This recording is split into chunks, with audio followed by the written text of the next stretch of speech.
आपण पुतळे उभारण्यास स्टेशनची नावं बदलण्यात बिझी असताना केरळ सरकारनं मात्र इतिहास घडवणारा निर्णय घेतलाय. ही माहिती ऐकून तुम्हीही केरळ सरकारचं कौतुक कराल, त्यासाठी हा व्हिडिओ शेवटपर्यंत बघा. तर निर्णय असा आहे की केरळमध्ये आता पदवीपर्यंतचं शिक्षण मोफत मिळणार आहे. केरळचे अर्थमंत्री के.एन. बालगोपाल यांनी अर्थसंकल्प सादर करताना ही मोठी घोषणा केली आहे. या योजनेअंतर्गत सरकारी आणि सरकार अनुदानित कॉलेजमधील आर्ट्स आणि कॉमर्स शाखेतील विद्यार्थ्यांना पदवीपर्यंतच्या शिक्षणासाठी एकही रुपया भरावा लागणार नाही. आज देशात अशी अनेक हुशार टॅलेंटेड मुलं आहेत ज्यांचं शिक्षण फक्त पैशानभावी अर्ध्यावरच थांबतं.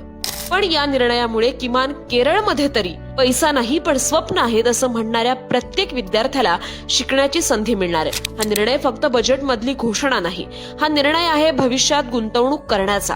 निवडणुका आल्या की धर्म, जात, मंदिर, मशीद, धर्म धोक्यात, हरा कर देंगे असे मुद्दे चर्चेत असतात, पण मुख्य शिक्षणाचा मुद्दा मात्र मागेच राहतो. पण याची सुरुवात कुठून तरी झाली ही एक पॉझिटिव्ह गोष्ट आहे. तुम्हाला हा केरळ पॅटर्न पूर्ण भारतात राबवला जावा असं वाटतं का? नक्की कमेंट करा आणि संवाद सेतूला फॉलो करा.